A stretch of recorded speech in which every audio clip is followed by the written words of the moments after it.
إنك أنت العليم الحكيم وتب علينا إنك أنت التواب الرحيم.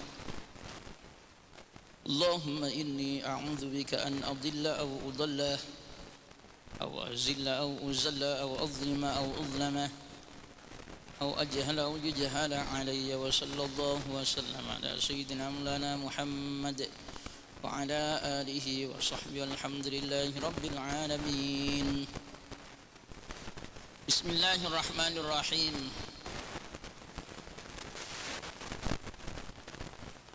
قال المؤلف رحمه الله تعالى ونفعنا به وبعلومه في الدارين آمين. باب آداب الأكل والشرب وما يقال بعد ذلك وما يأكله الصائم إذا أفطر إلى أن قال.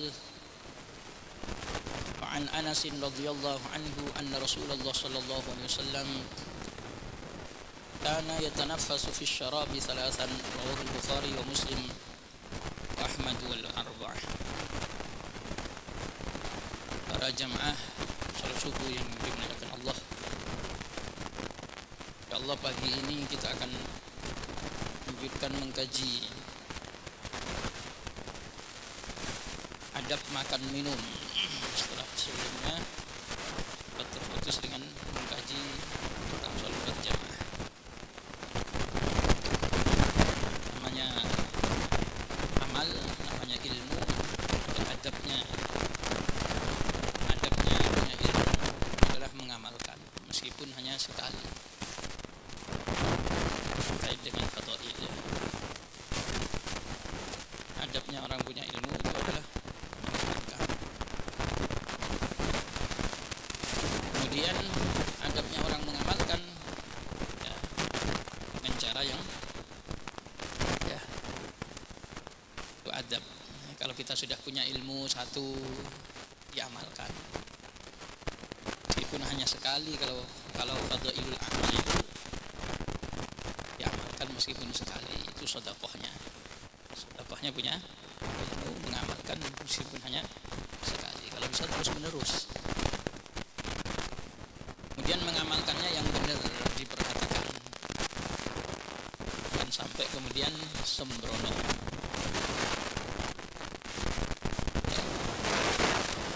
Kalau sampai kemudian kita tidak mengamalkan ilmu, malah bahaya ya.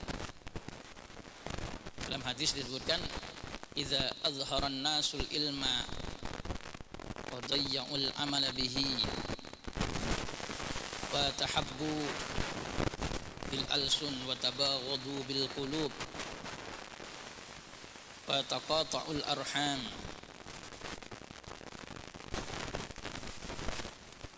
la'anahumullahu inda dhalik fa asammahum wa a'ma absarahum. Kalau ilmu sudah mudah untuk diakses,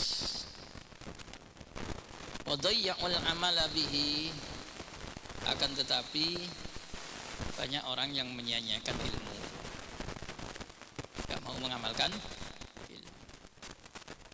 Wa tahabbu bil alsun, banyak orang itu sayang menyayangi, cinta mencintai hanya di dalam lisan saja.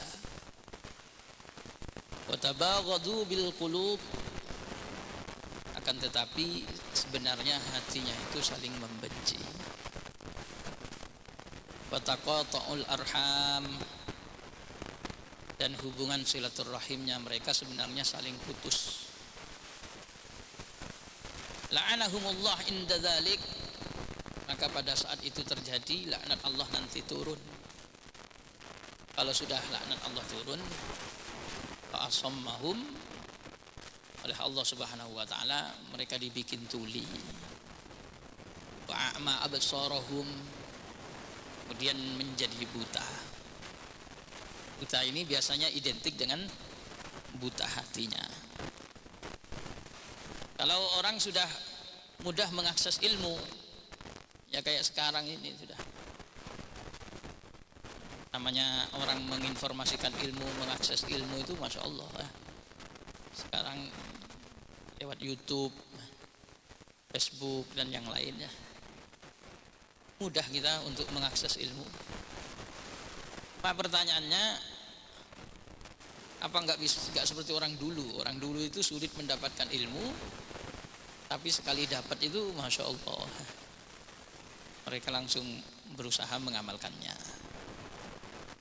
Kalau orang sekarang jangan-jangan hanya ilim ya.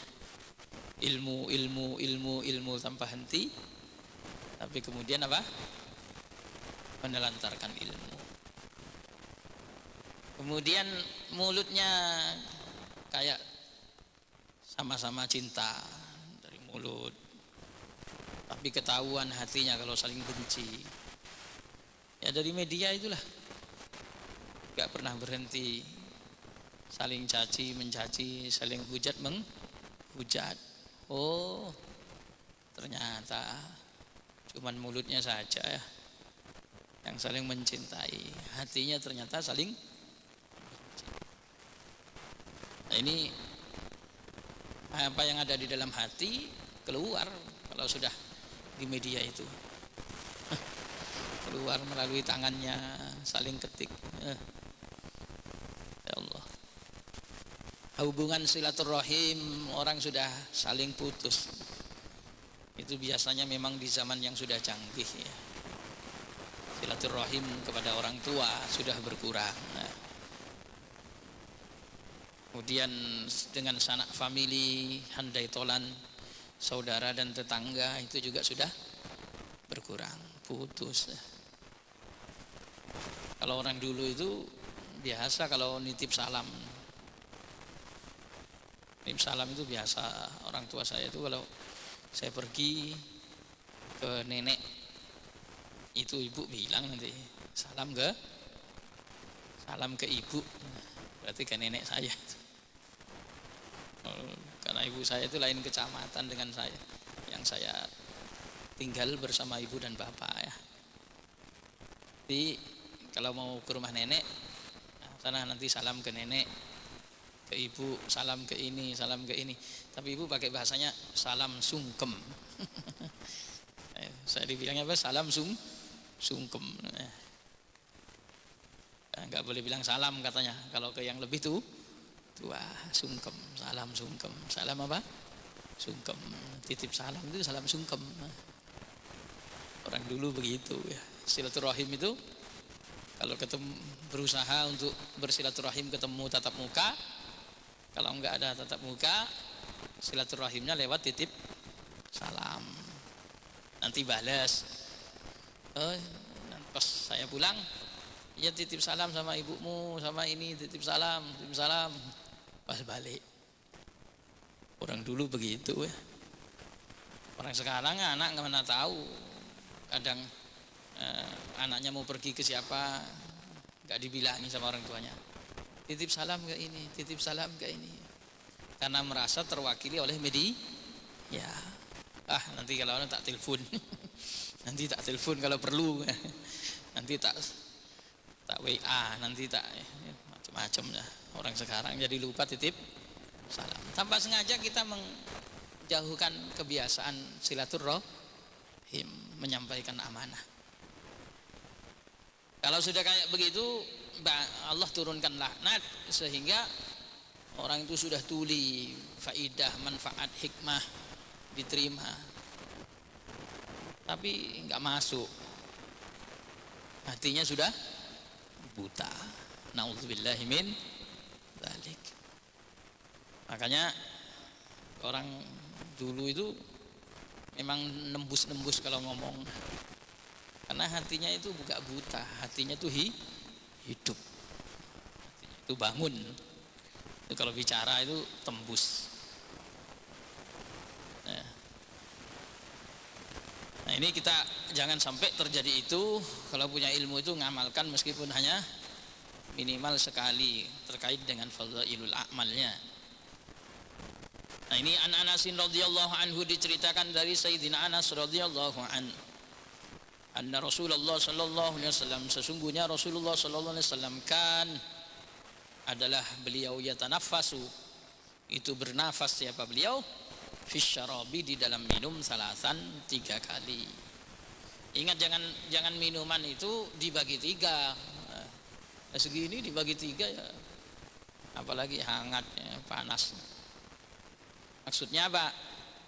Nabi itu kalau minum mesti bernafas sebanyak 3 kali.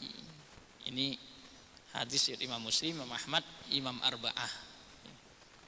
Kalau minum kayak begini itu Rasulullah enggak langsung sekali teguk, tapi mesti apa? Bernafas-nafas. Nah, panas nih meraktekannya sedikit-sedikit ya. Bismillah.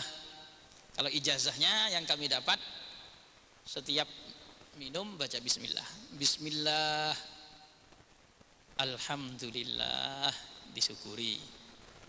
Setelah itu bismillah, kemudian alhamdulillah, bismillah, alhamdulillah. Jadi kalau segelas ini bahasa guru saya, itu nanti sampai habis misalnya 18 kali, ya berarti ya 18 kali bismillah, 18 kali alhamdulillah.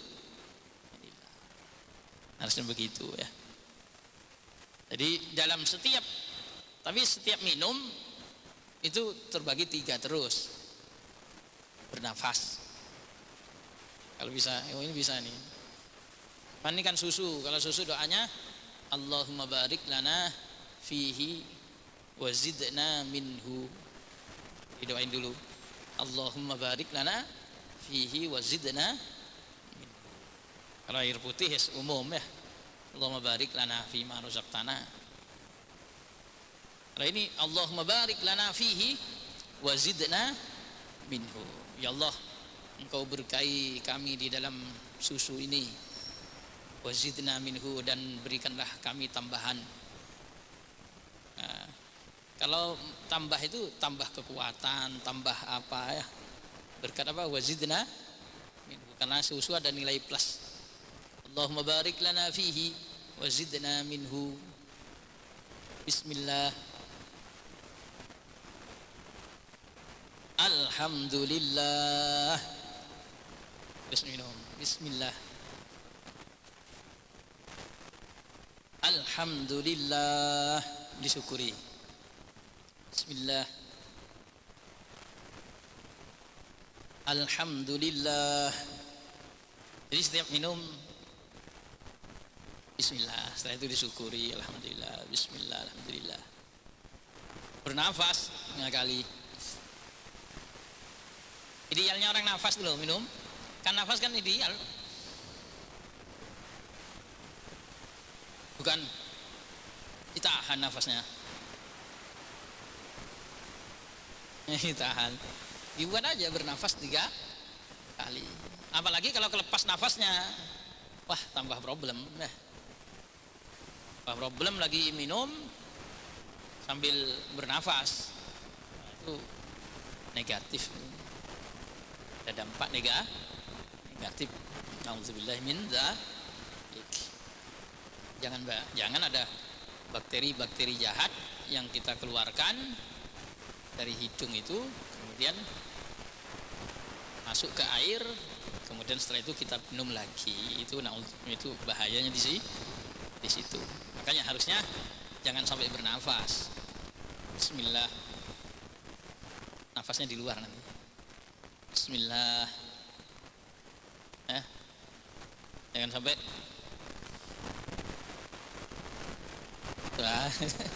itu enggak baik ya. Rasulullah itu kalau minum bernafas 3 kali. Ini hadis riwayat Imam Bukhari dan Imam Muslim dan Imam Ahmad dan imam yang 4.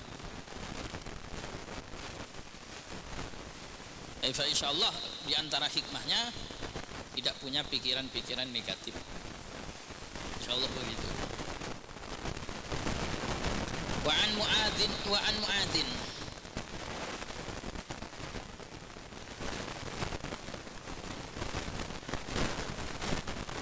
Muadzin diceritakan dari Sayyidina Mu'adz ibni Anas, putranya Sayyidina Anas radhiyallahu anhu, semoga Allah meridai beliau.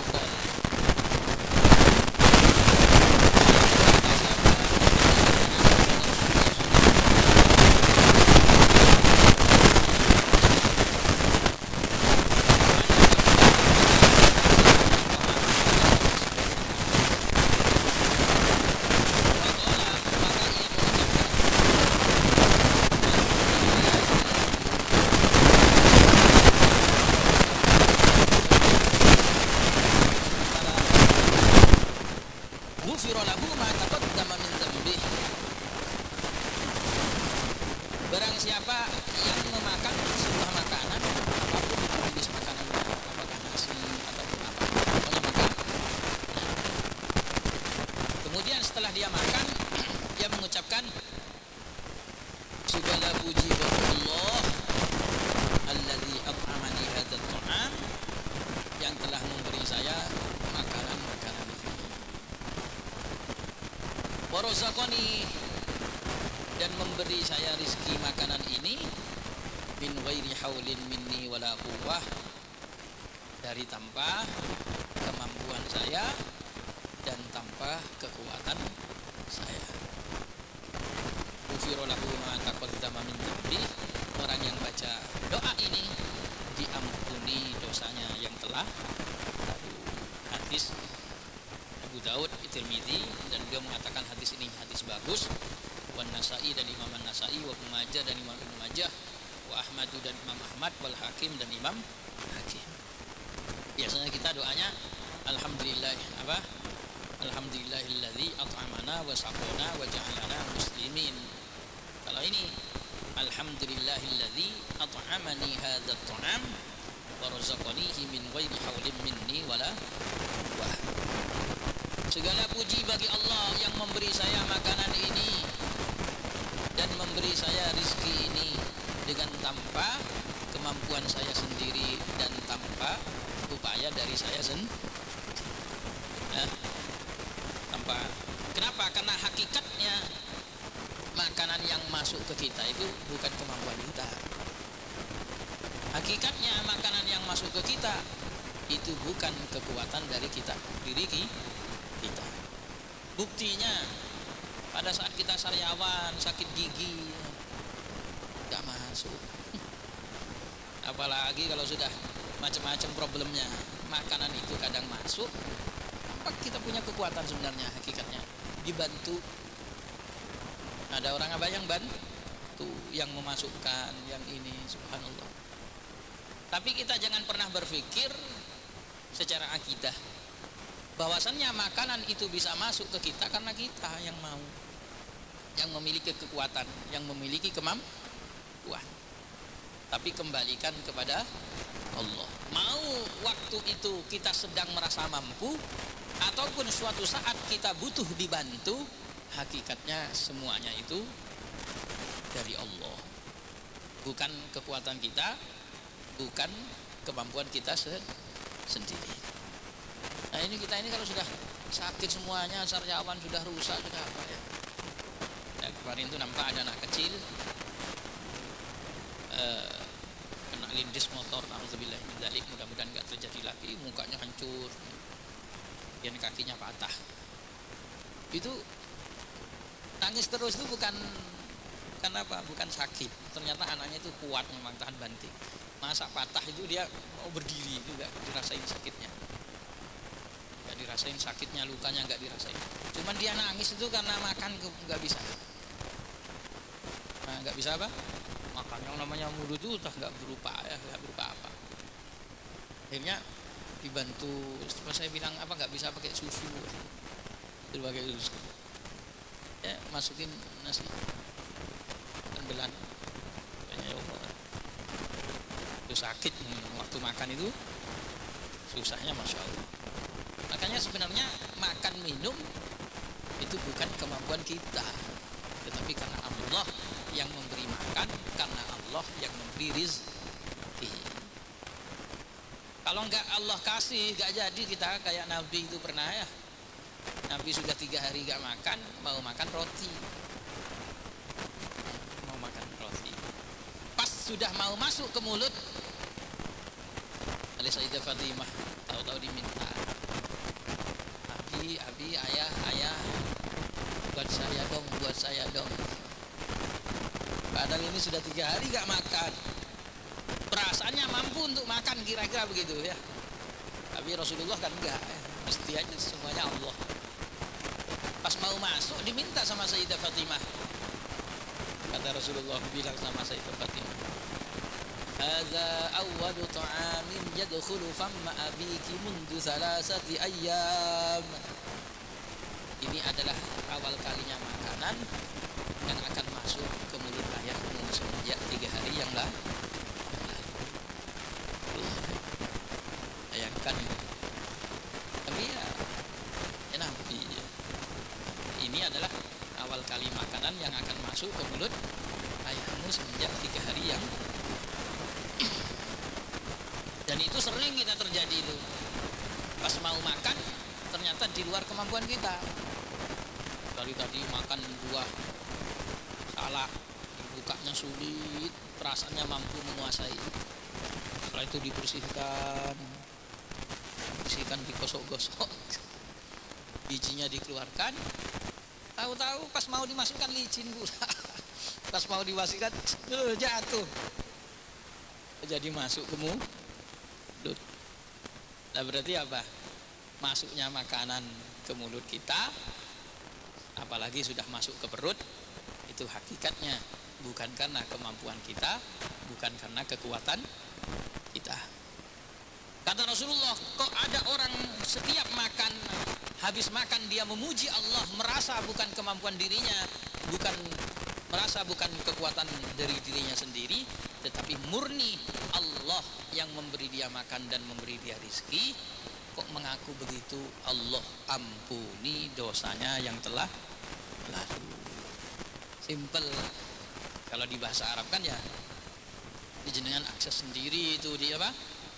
Di internet atau apa ya, doa selepas makan yang dari hadis riwayat dari Mu'ad ibn Anas, riwayat Imam Tirmidzi paling enggak. Alhamdulillahilladzi at'amani hadzal ta'am wa razaqani min ghairi haulin minni wala quwwah. Oh Masya Allah, tahu-tahu kita punya dosa habis semuanya ya. Bukan karena puasa Ramadannya diterima. Kalau orang puasa Ramadan diterima kan gak punya dosa. Kenapa? Karena hadisnya man shoma ramadhana imanan wahtisaban ghufira lahu ma taqaddama min dzambihi. Orang yang berpuasa Ramadan karena iman kepada Allah dan karena mengharap ridha Allah, diampuni dosanya yang telah lalu.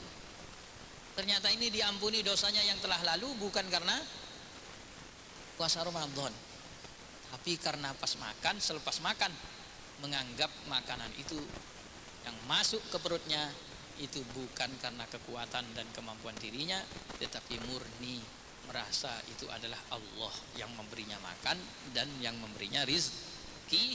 Dia ungkapkan kalimat tersebut selepas makan, ucapkan segala puji bagi Allah yang telah memberi saya makanan ini dan memberi saya rizki ini tanpa kekuatan dan kemampuan saya sendiri. Subhanallah, diampuni. Tahu-tahu kita gak punya dosa, besok di akhirat gak punya dosa.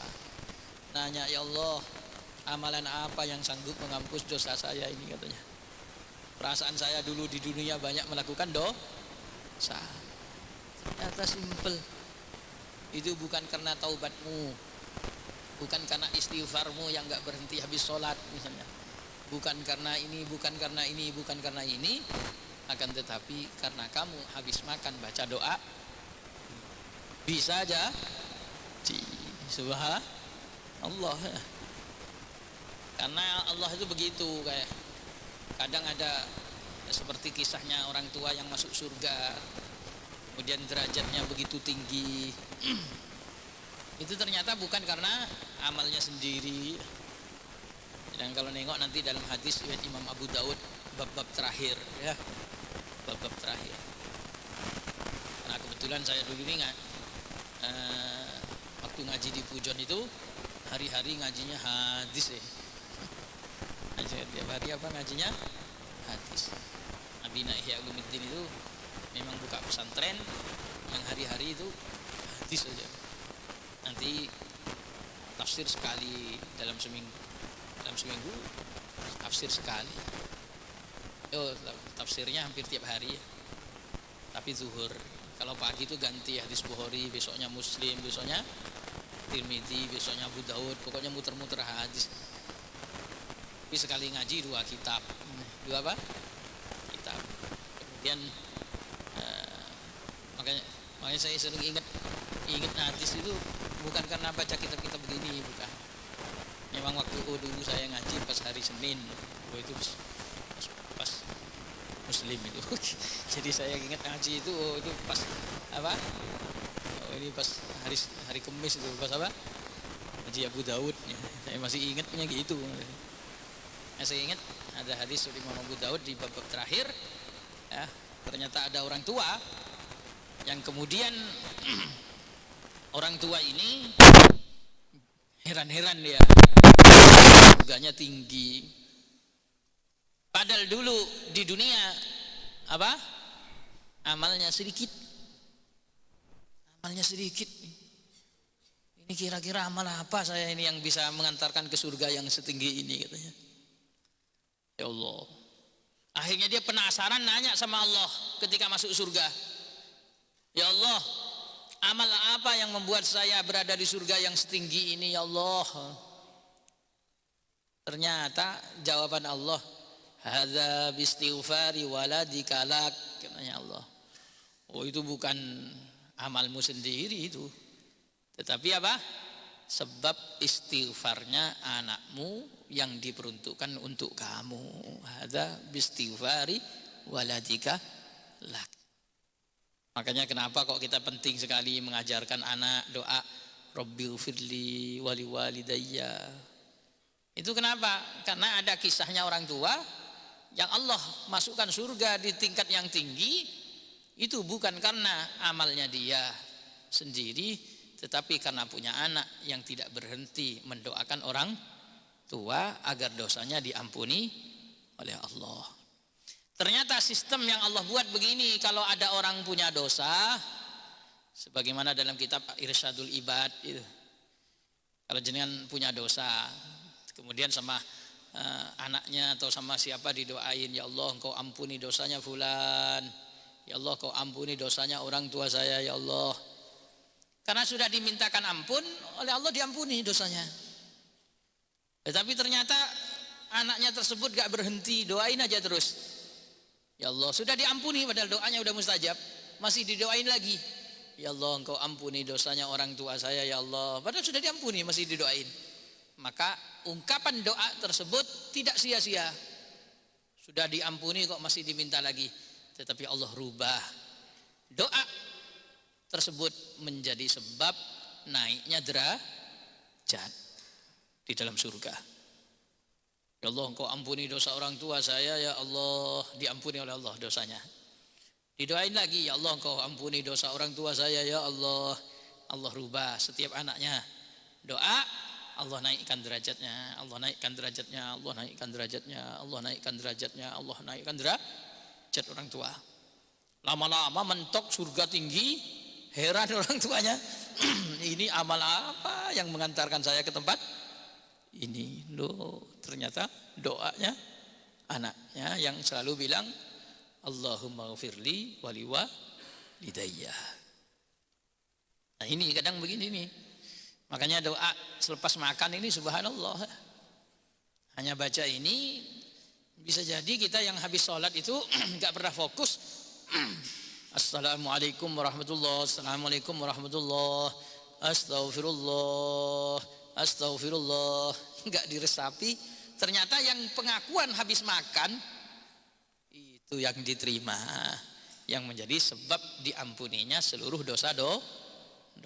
Bisa jadi sudah. Masya Allah ya. Ada lagi wa an Ibnu Umar radhiyallahu anhuma qala kana Nabi sallallahu alaihi wasallam idza aftara qala dhahaba adh-dhama'u wa ibtallatil uruq wa thabata al-ajru insyaallah. Diceritakan dari sahabat Ibnu Umar radhiyallahu anhuma, beliau berkata dulu Nabi sallallahu alaihi wasallam ketika berbuka maka beliau mengucapkan dhahaba adh-dhama' wa ibtallatil uruq wa thabata al-ajru insyaallah. Kalau sudah habis berbuka, rawahu Abu Dawud wa Nasa'i wal Hakim, beliau doa gini, hilang sudah haus, sudah dahaga apa? Namanya dahaga habis sudah. Kalau sudah berbuka, wabtallatil uruq, otot-otot jadi basah semuanya. Wasabatal ajru insya Allah. dan pahala insya Allah akan diperoleh. Dapat enak ini katanya. Kalau habis sudah berbuka enak ini sudah. Puasa seharian lapar, setelah lapar kemudian kelaparan kehausan bilang lega, dhahabat dhama wabtallatil uruq wa thabatal ajru insya Allah. Hilang sudah dahaga hilang, otot-otot menjadi basah. Udah begitu dapat pahala insya Allah katanya. Bahagianya di situ ya. Bahagianya orang berbuka itu menikmati hidangan kemudian sambil menganggap ini pahala dapat. Kan bahagianya berapa itu? Masya Allah ya. Pas berbuka beda sama kita nggak puasa kemudian tinggal makan aja ya. Makannya merasa kurang, nggak dapat pahala. Minumnya ya biasa-biasa saja. Tapi orang yang puasa seharian nggak minum, haus rasanya. Sekali nampak makanan minuman kemudian dirasa, wah ini kalau diungkapkan pakai bahasa Indonesia, hilang sudah dahaga katanya. Basah semuanya otot-otot ini katanya, saraf-saraf semuanya basah. Dapat pahala lagi insya Allah. Oh, subhanallah. Itu Rasulullah kalau berbuka berdoa begitu. Dhahabat dhama'u wabtallatil uruq wa thabatal ajru insya Allah. Tapi insya Allahnya jangan sampai kemudian ditinggalkan karena ada faidah littabarruk. Dapat keberkahan. Makanya di sini wasabatal ajru dzakarahu subutal ajri jazman min babi husnidzan. Kenapa kok masih bilang dapat pahala ini? Itu bab husnudzan. Husnudzan berprasangka baik kepada Allah, kalau sama Allah akan dikasih pahala. Wa azimir raja fil fadli. Kemudian besarnya harapan mendapatkan anugerah Allah, walit talazzud wal istibsyar. Akhirnya ketika membaca doa ini diresapi, akhirnya dia akan merasakan lezatnya makanan dan kebahagiaan. Wah, pas berbuka, wah hilang sudahlah, haus hilang ini katanya, lapar udah hilang ini katanya. Itu akhirnya tambah apa?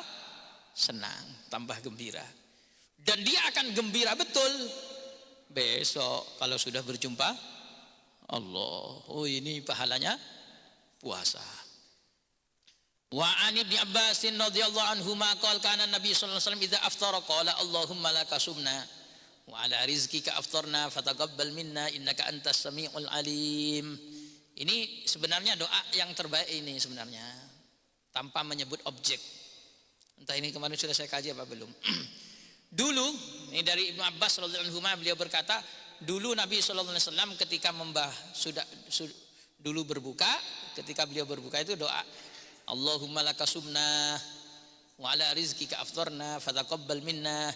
Ya Allah, kami puasa seharian itu untuk Engkau ya Allah katanya. Dan yang saya makan untuk berbuka ini ada rizkinya Engkau. Fataqabbal minna, tolong Kau terima ya Allah.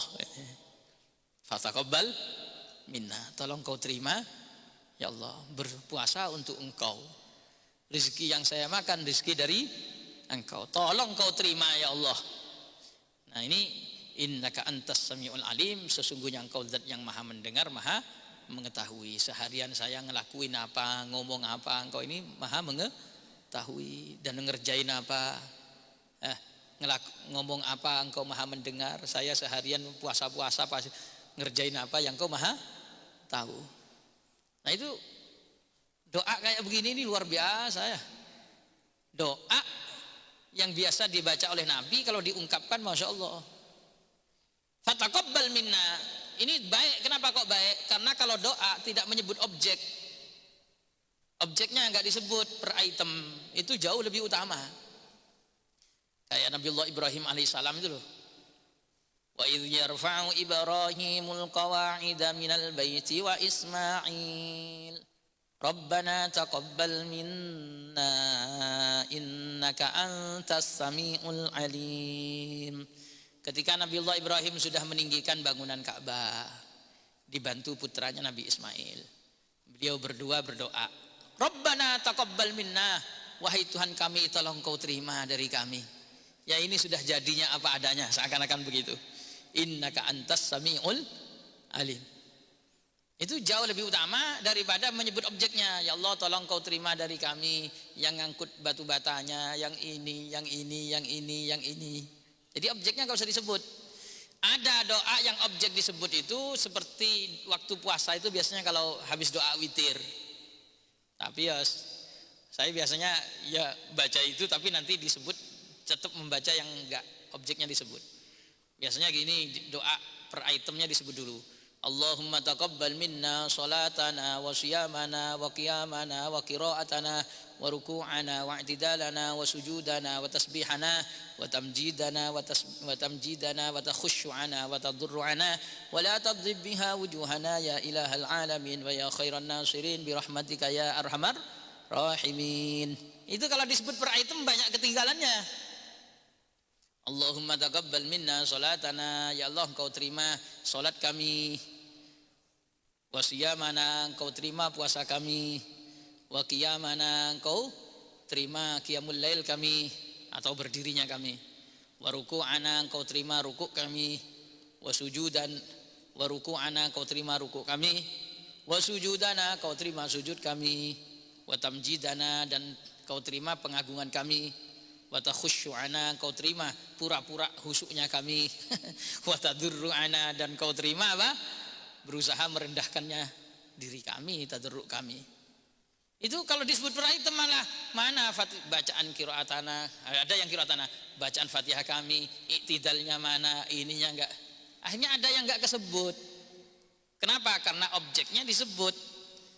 Tapi kalau setelah puasa sudah qiyamul lail, sudah apa semuanya dilakukan, baru ya Allah tolong kau terima dari kami. Apanya yang mau diterima? Semuanya wis. Apa semuanya? Tapi kalau jangan mau fokus mau nyebut spesifik apa ya, monggo silahkan saja. Cuma coba renungkan Nabiullah Ibrahim ditugaskan untuk bangun Ka'bah itu. Masya Allah, itu bukan orang yang hidup di Mekah.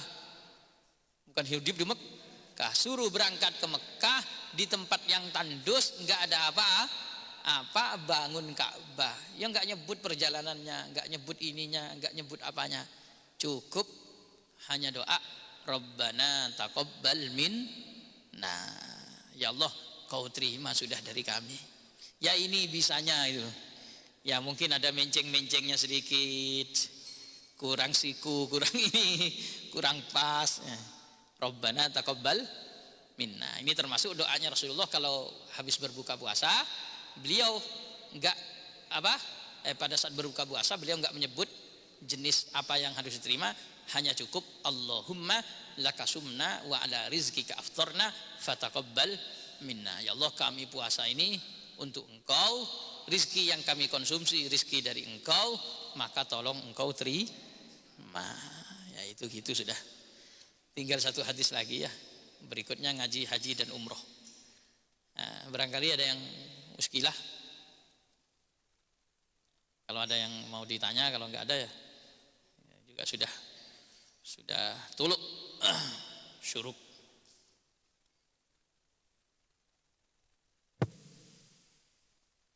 Oh, monggo nanya monggo. Assalamualaikum warahmatullahi wabarakatuh. Waalaikumsalam warahmatullahi wabarakatuh.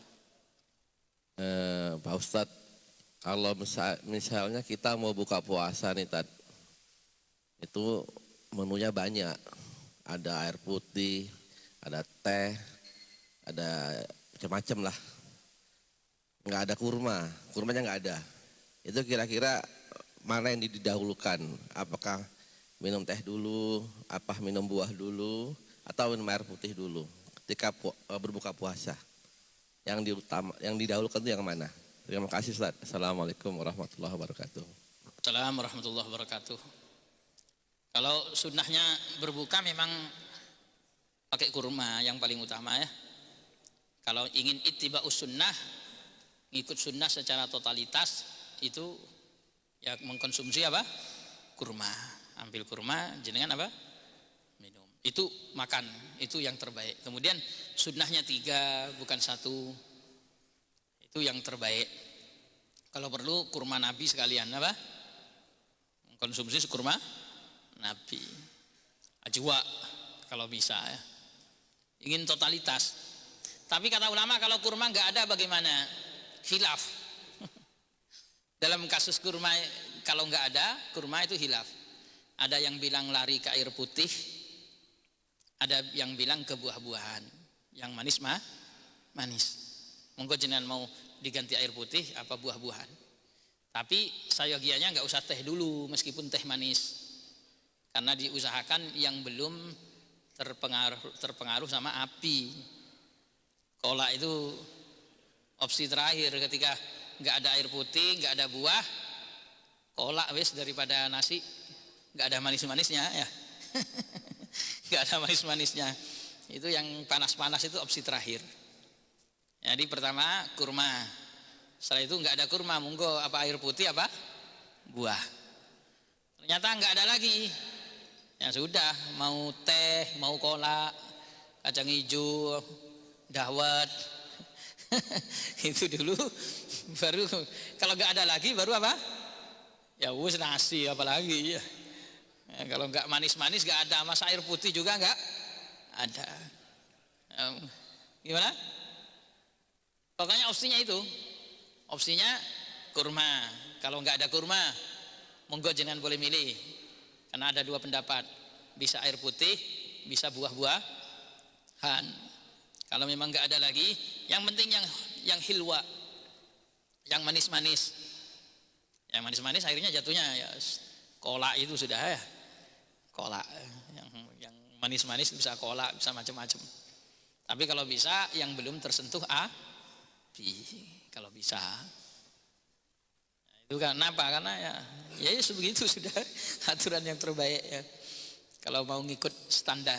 Tapi kalau bisa kurma ya. Kalau bisa apa? Kurma. Itu yang terbaik. Makanya niat sudah kalau sudah Ramadan itu beli kurma. Kalau bisa bukan beli kurma saja, sedekah kurma. Saya itu setiap makan kurma kalau berbuka itu ingat sama yang ngasih. Ingatnya itu, ya Allah, kalau saya nggak enak betul orang yang ngasih ini. Tapi saya ngamalin sunnah, makan kurma, tapi saya ingat sama orang yang ngasih. Subhanallah, ini orang ini yang ngasih kurma saya ini, itu bisa dapat pahala sama seperti pahalanya orang yang berpuasa. Setiap makan, ini dia modal kurma kasih 1 kotak, itu berhari-hari nggak habis di rumah ini. Setiap berbuka masih ada lagi 1 kotak makan kurma, sekarang 3, besok makan lagi 3, masih kurmanya orang itu ya. Itu sebulan gak, hampir sebulan 1 kotak itu tetap kurmanya dia aja yang saya makan. Saya setiap makan, ya Allah ini kalau diterima ini katanya orang ini dapat pahalanya orang yang berbuka, sementara dia bagi sana bagi sini, bagi sana bagi sini. Makanya besok kalau bulan Ramadan, di samping beli kurma untuk diri sendiri, kalau jenengan diberi keluasan rezeki, beli juga kurma biar dikonsumsi oleh orang banyak. Bisa ditaruh di masjid, bisa ke rumah-rumah kayak itu. Itu insya Allah dikonsumsi, makan orangnya ya, dimakan. Kalau bisa memang yang ngasih. Kalau dikasih orang ya diterima, nanti kita ngasih juga. Saling tuker-tukeran ini ya. Saling apa? Tuker-tukeran. Insya Allah dipahami. Itu kalau monggo jenengan boleh pilih kurma ke air atau kurma ke buah. Setelah itu kurma ke jenis manisan-manisan. Kemudian baru ke apa? Ke yang nasi atau apa yang enggak manis-manis itu terserah. Monggo. Cukup? InsyaAllah pada pertemuan yang lain kita akan baca 1 hadis lagi. Setelah itu baru membahas tentang haji dan umrah. Subhanakallahumma bihamdik, asyhadu an la ilaha illa anta, astaghfiruka wa atubu ilaik. Assalamualaikum warahmatullahi wabarakatuh.